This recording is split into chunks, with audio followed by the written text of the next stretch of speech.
Hi guys, मेरा नाम अजय शरावत है। आप सभी लोग जानते हैं कि हमारे कंट्री में 500 और 1000 के नोट बैन कर दिए गए।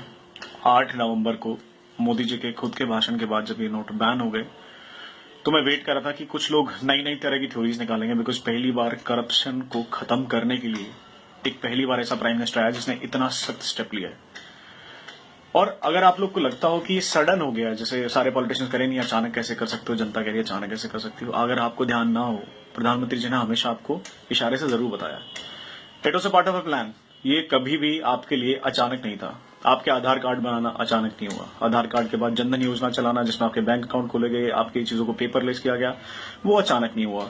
सब्सिडीज के पैसे अकाउंट्स में जाना, एलपीजी के सब्सिडी के पैसे अकाउंट्स में जाना, वो अचानक नहीं हुआ। एग्रीकल्चर की सब्सिडी के पैसे अकाउंट्स में जाना, वो अचानक नहीं हुआ। It was a part of a plan. पहले आधार कार्ड, फिर जनधन, फिर आपकी जनधन के बाद आपके सब्सिडीज को भेजना, आपको पहले बैंकिंग से कनेक्ट किया गया। लेकिन फिर भी बिकॉज मेरा कंट्री कभी से आलसपने में जूझता रहा है, तो बहुत सारे मेरे महानुभावों ने, बहुत सारे लाखों लोगों ने बैंक अकाउंट तब भी नहीं खुलवाए। 1 रुपए की कॉस्ट पर बैंक अकाउंट खुल रहा था, लेकिन लोगों ने बैंक अकाउंट तब भी नहीं खुलवाए। बार बार बोलते बोलते मोदी जी थक गए, आधार कार्ड बनवा लो, जनधन योजना के तहत बैंक अकाउंट खुलवा लो, खुलवा लो, खुलवा लो, कोई सुनने को तैयार नहीं था।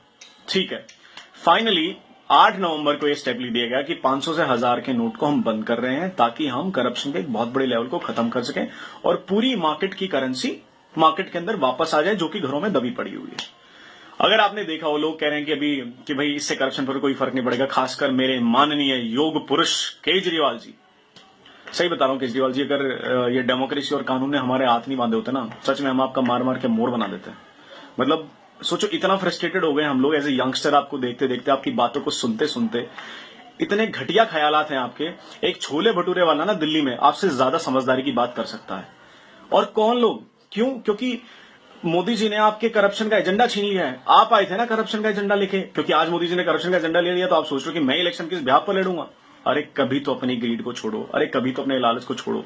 इतना बड़ा स्टेप लिया गया है, अब तो सुधर जाओ। तुम पता नहीं इनकम टैक्स डिपार्टमेंट में थे या नहीं थे सर, पता नहीं आपका क्या सीन है सर, किसने आपको इनकम टैक्स डिपार्टमेंट में रखा पता नहीं।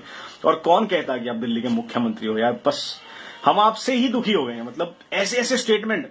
अच्छा देखो, करप्शन के केस से कौन कौन बौखलाया।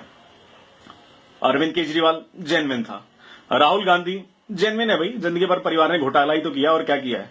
कौन कौन अगेंस्ट खड़े हैं? मुलायम सिंह यादव मुलायम सिंह यादव को आप ऑनेस्ट लीडर मानते हो? लालू प्रसाद यादव, उसका जो फॉर्डर घोटाले में तो खुद जेल से छूटा, उसको आप ऑनेस्ट लीडर मानते हो? मायावती, नोटों की माला पहनने वाली ऐसे लीडर। ऑपोजिशन में कौन कौन है? ममता बनर्जी, जिसने खुद कलकत्ता का भट्टा बिठा दिया। एक बार ये देखो कि कौन लोग अपोज कर रहे हैं इस डिसीजन को। दोस्तों समझो, इन नेताओं के चंगुल में मत आओ, ये चीज को देखो। हाँ, सब परेशान है, मैं भी परेशान हूं, मेरे पास भी 150 रुपए थे, 3-4 दिन से ऐसे ही घूम रहा हूं, मैं एटीएम तक एक्सेस नहीं कर पाया हूं।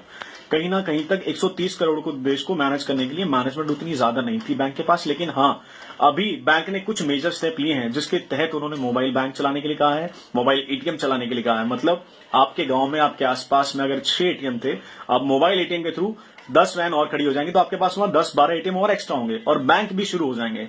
आप थोड़ा सा साहस रखो। और जितने भी लोग समझ रहे हो ना करप्शन सिर्फ नेता के पास है या किसके पास है, सोचो कर नेता के पास पैसा आता कहां से है?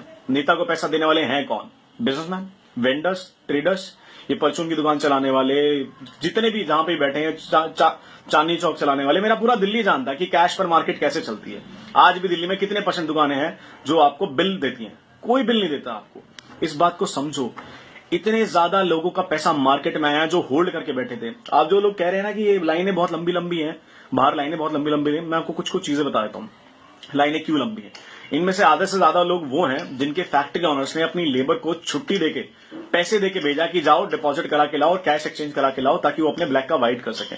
इनमें से ज्यादा पॉपुलेशन वो जो उस पैसे को रिप्लीट कर रहे हैं। हमारे जैसे लोग हैं, 4.5 से 5% के सैलरी लोग हैं जो सिर्फ तनख्वाह में से अपना टैक्स कटाते थे। बाकी तो टैक्स का पैसा ही खा रहे थे। रोज टैक्स बचाओ, ये टैक्स ही नहीं भरते। डॉक्टर हैं, कितने इंडिपेंडेंट क्लिनिक्स हैं, कितनी इंडिपेंडेंट शॉप हैं, ट्रेडर्स हैं, चांदनी चौक है, भगीरथ पैलेस है, मार्केट है, जहां सिर्फ कच्चे काम होता है। मैं खुले में बता रहा हूं, सिर्फ कच्चे का काम होता है, जहां पे कहा जाता है भाई साहब कच्चे में डील करेंगे, ये ना आपको कभी बिल देंगे। इनका धंधा होता है 60 लाख का, और इनकी इनकम टैक्स रिटर्न फाइल उठा के देखोगे ना तो मिलेगी आपको 7 लाख रुपए की। तो सोच के देखो, क्यों सैलरीड आदमी, एक सैलरी वाला आदमी ही सारे भारत का टैक्स क्यों भरेगा? ये बिजनेसमैन कहां जाएंगे, ट्रेडर्स कहां जाएंगे, ये कौन भरेगा इनका टैक्स? ये क्या मक्खन मलाई खाने के लिए बैठे हुए क्या? और इन्हीं के ऊपर लगाम लगाने के लिए मोदी जी ने स्टेप लिया है और ये बहुत ही कमेंडेबल स्टेप है, ये फ्यूचर का स्टेप है, ये इंफ्रास्ट्रक्चर का स्टेप है।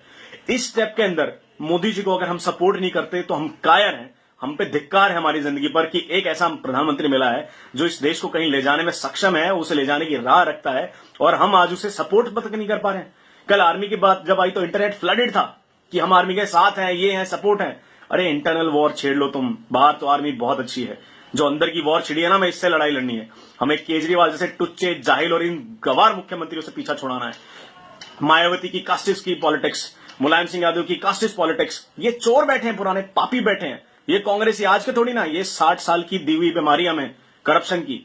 और मैं आपको कहता हूं, वादा दिलाता हूं, जो इंफ्रास्ट्रक्चर अभी मोदी जी डेवलप कर रहे हैं ना, आप देखना आने वाले टाइम में इससे भविष्य बदलेगा। आज हम सब भारतीयों का, सबके सब सिटीजन्स की जिम्मेदारी है, अधिकार है, रिस्पॉन्सिबिलिटी कि आज हम पर जो भी हो रहा है हम उसे झेलें, मोदी जी का साथ दें और इस करप्शन की लड़ाई में मोदी जी के साथ खड़े हों। मोदी जी, मैं आपके साथ खड़ा हूं और मेरे साथ पता नहीं कितने हजारों लाखों यंगस्टर आपके साथ खड़े हैं। अगर कोई इसके खिलाफ लड़ेगा तो हम उसके खिलाफ भी लड़ेंगे, लेकिन ये करप्शन की लड़ाई अब जारी रहेगी। मोदी जी, आपके स्टेप के लिए जय हिंद।